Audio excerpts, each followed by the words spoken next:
తాకట్లో ఉన్న బంగారాన్ని విడిపించి ఆ రోజున మార్కెట్ ధర కట్టి మిగిలిన డబ్బును మీకు అందిస్తుంది కొమ్మూరి గోల్డ్.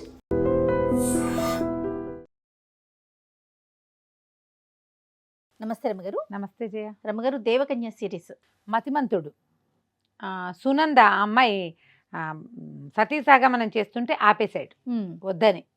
ఆపి ఆ అమ్మాయిని రక్షించాక ఆ అమ్మాయి ఏం చెప్పిందంటే, మీరు ఈ అడవిలో వెళ్ళేటప్పుడు ఒక వానర మిథునం కనపడుతుంది మీకు, వానరుల జంట, వాళ్ళకి నా విషయం చెప్పండి, సునంద పంపించిందని చెప్పండి, మీకు సహాయం చేస్తారు, ఏదైనా ఏది చేయగలిగితే అది. నేను మీకు అదొక్క సహాయమే చేయగలుగుతా, మీరు నా ప్రాణాలు రక్షించారు,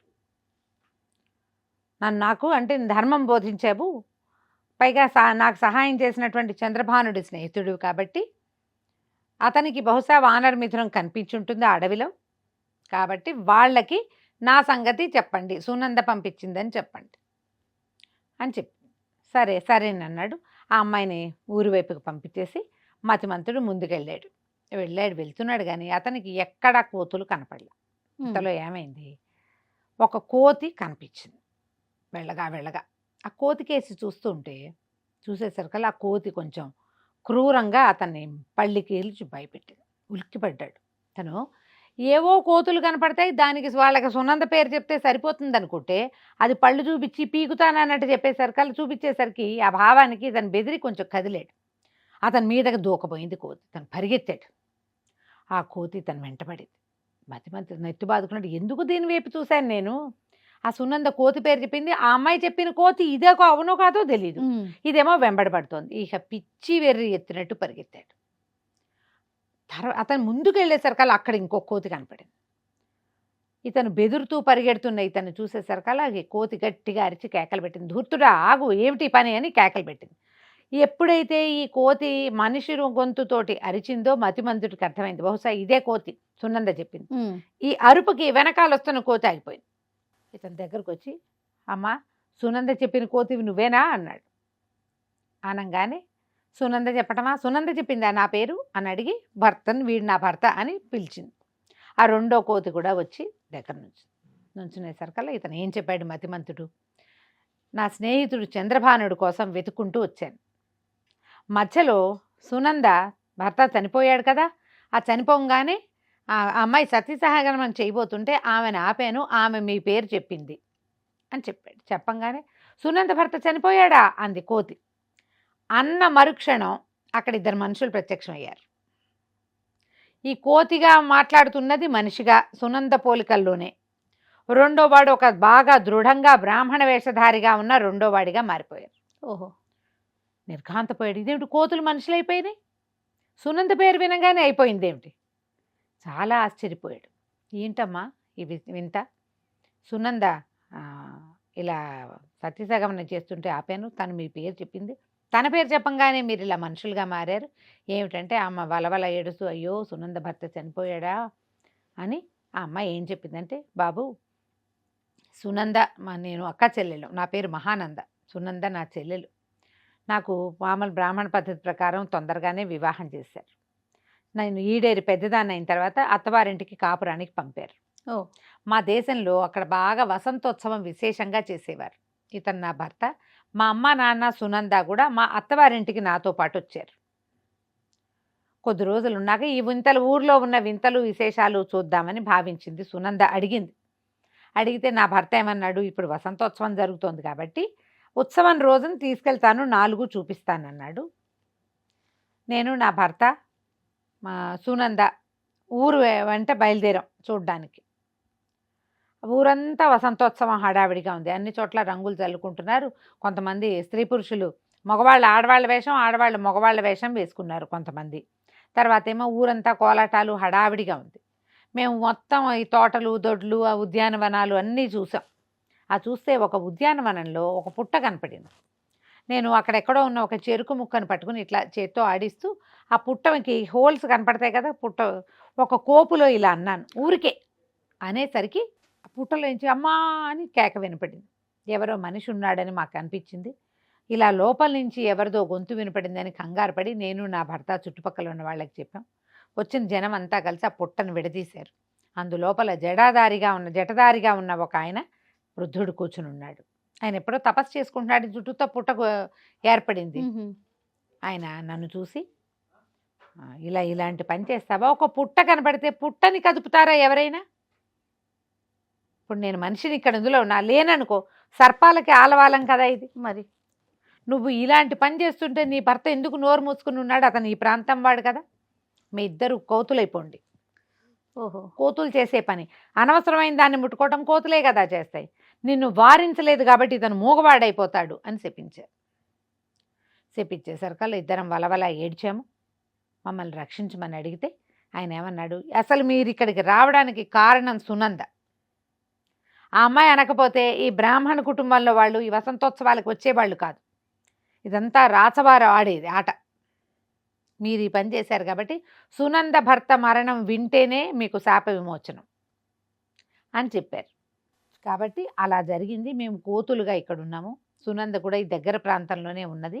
ఎప్పుడైనా నేను ఆమెని తలుచుకుంటూనే ఉన్నాను. సరే నాయన, నువ్వు ఒక పని చేయి, నీ స్నేహితుడిని వెతుక్కోవడానికి వెళ్ళి మేము పోయి మా సునందని చూసుకుంటామని అన్నది. అనేసరికి ఇతను అడిగాడు, చంద్రభానుడి కోసం నేను వెతుక్కుంటూ వచ్చాను అంటే వీళ్ళు ఏమన్నారు, మేము తీసుకెళ్ళి కొండ మీద, సిద్ధేశ్వరం కొండ మీద వదిలిపెట్టాం. తర్వాత ఏం జరిగిందో మాకు తెలియదు. ఇప్పుడు మేము మనుషులుగా మారిపోయాం కాబట్టి ఇప్పుడు సిద్ధేశ్వరం కొండ మేము కూడా ఎక్కలేం. కోతులుగా ఉన్నప్పుడు ఎక్కాం, ఇప్పుడు మేమేం చేస్తాం? మా వల్ల కాదు. నువ్వు ఒక పని చేయి, ఈ ప్రాంతానికి ఆనుకుని ఉన్న రాజ్యంలో, ఆ రాజుగారి రాజ్యంలో ఒక దొంగ ఉన్నాడు. వాడి దగ్గర ఒక యంత్ర సాధనం ఉంది. ఆ యంత్రం ఏంటంటే ఎక్కి ఆ మీటలు తిప్పితే ఎక్కడికైనా తీసుకెళ్ళిపోతుంది అది. ఓహో, వాడు ఎలా వస్తున్నాడో ఎలా వెళ్తున్నాడో కూడా ఆ రాజుగారికి తెలియని ఒక దురవస్థలో ఉన్నారు వాళ్ళు.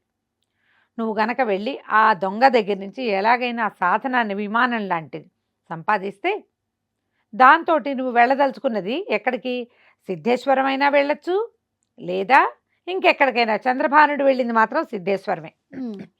మేము ఆ కొండ మీద దింపాను, నా భర్త తీసుకెళ్ళి దింపాడు, నేనే పంపించా. నువ్వు సిద్ధేశ్వరం ఎక్కాలంటే మామూలు మానవుల వల్ల కాదు, కోతుల వల్ల అవుతుంది. నీకు ఇప్పుడు సహాయం లభించదు. కాబట్టి ఆ యంత్ర సహాయంతో నువ్వు సిద్ధేశ్వరం వెళ్ళగలుగుతావు. ఇలా వెళ్ళమని ఆ మహానంద సునంద వాళ్ళ అక్కయ్య చెప్పింది. చెప్పగానే మతిమంతుడు సరే ఇది బాగానే ఉందని వాళ్ళకి వీడ్కోలు చెప్పి వీళ్ళిద్దరు, ఈ మహానంద భర్త ఇద్దరు కలిసి సునంద ఎక్కడుందో చూసుకోవటానికి వెళ్ళిపోయారు. మతిమంతుడు ఇంకా ప్రయాణం సాగించి ఆ రాజుగారి ఊర్లో అక్కడున్న ఒక రాజ్యం, అంటే సిద్ధేశ్వరం కొండకి వీళ్ళు ఆనుకుని ఉన్న అడవిలో వీళ్ళున్నారు. ఆ అడవి దాటితే ఒక రాజ్యంలోకి ప్రవేశిస్తారు. ఆ రాజ్యంలోకి వెళ్ళాడు. ఇప్పుడు దొంగ గురించి తెలుసుకోవాలి. అక్కడికి లోపలికి ప్రయాణం చేశాడు. రాజు దగ్గరికి వెళ్ళిన మతిమంతుడు ఏం చేశాడు, ఈ మతిమంతుడు ఆ యంత్రాన్ని వెతుక్కుంటూ అటువైపు బయలుదేరి వెళ్ళాడు, ఆ రాజ్యంలోకి వెళ్ళాడు. అయితే మనం ముందు భాగంలో ఏం విన్నాము, చంద్రభానుడు తర్వాత అమ్మాయి పేరు లీలావతి ఇద్దరు నదిలో పడిపోయారు. గంగా నదిలో పడవ మునిగిపోయింది, చెరుకో పక్కకి అయిపోయారు, ఒక చోట లేరు వాళ్ళిద్దరు. అవును.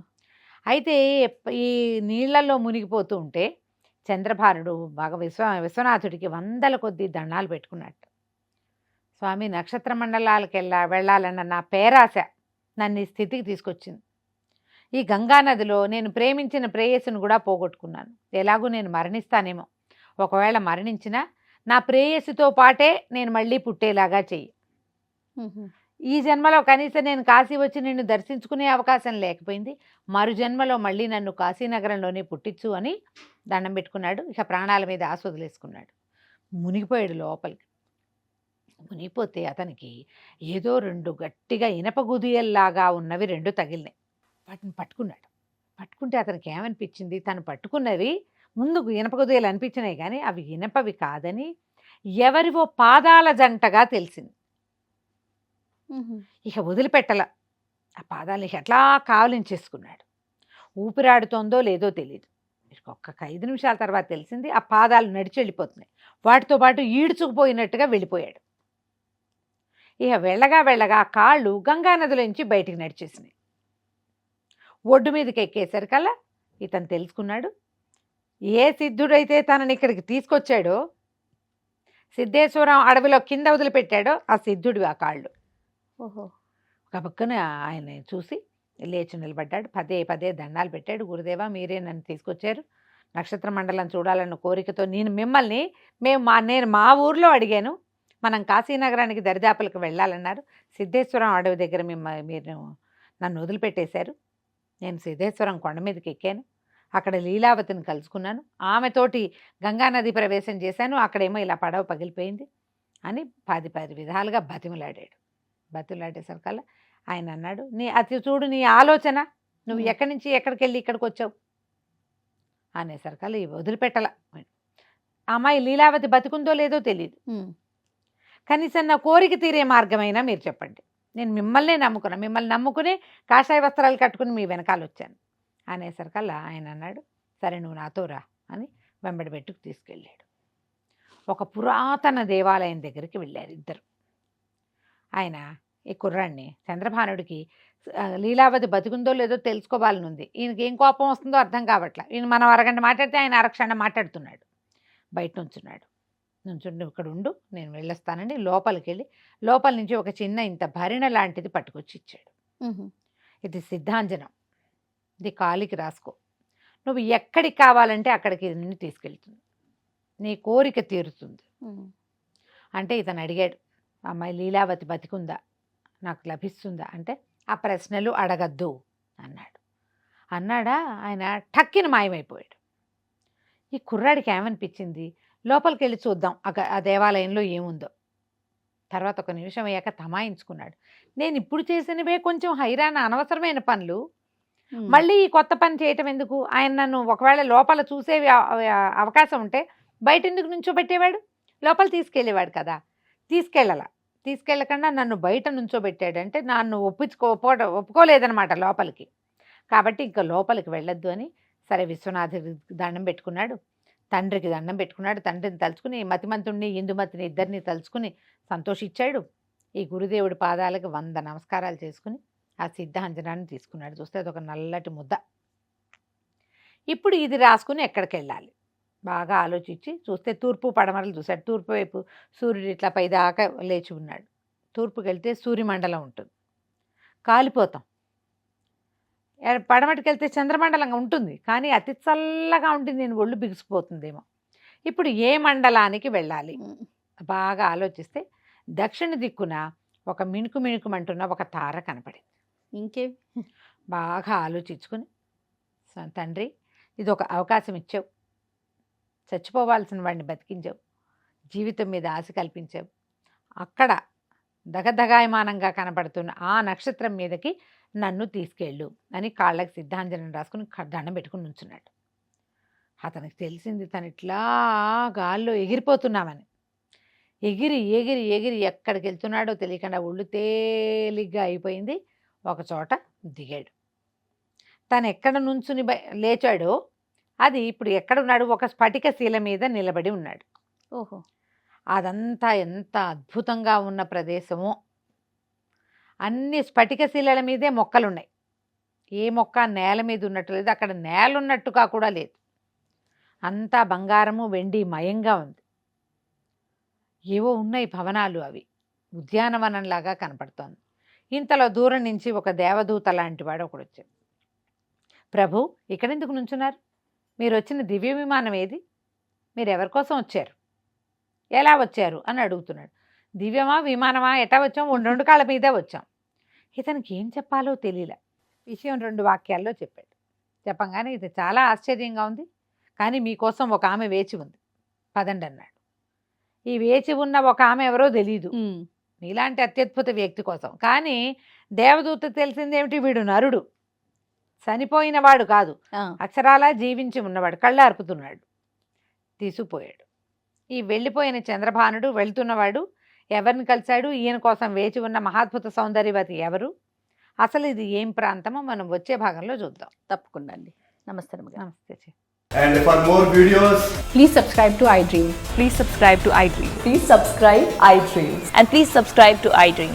For more videos, subscribe to iDream. please like, share and subscribe to the channel. Congratulations, iDream. Subscribe to iDream. Subscribe to iDream.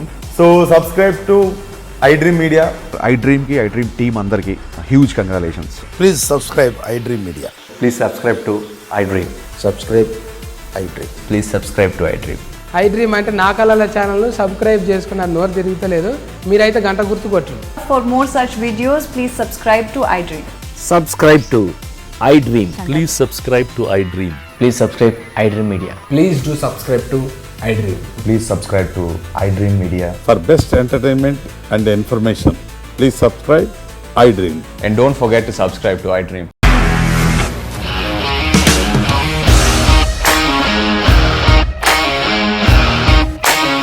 ఇండస్ట్రీలో కమిట్మెంట్ ఇష్యూస్ వస్తే నీకు కూడా వచ్చినట్టు మార్నింగ్ తీసుకెళ్ళాలంటే కొట్టి పడేస్తారు.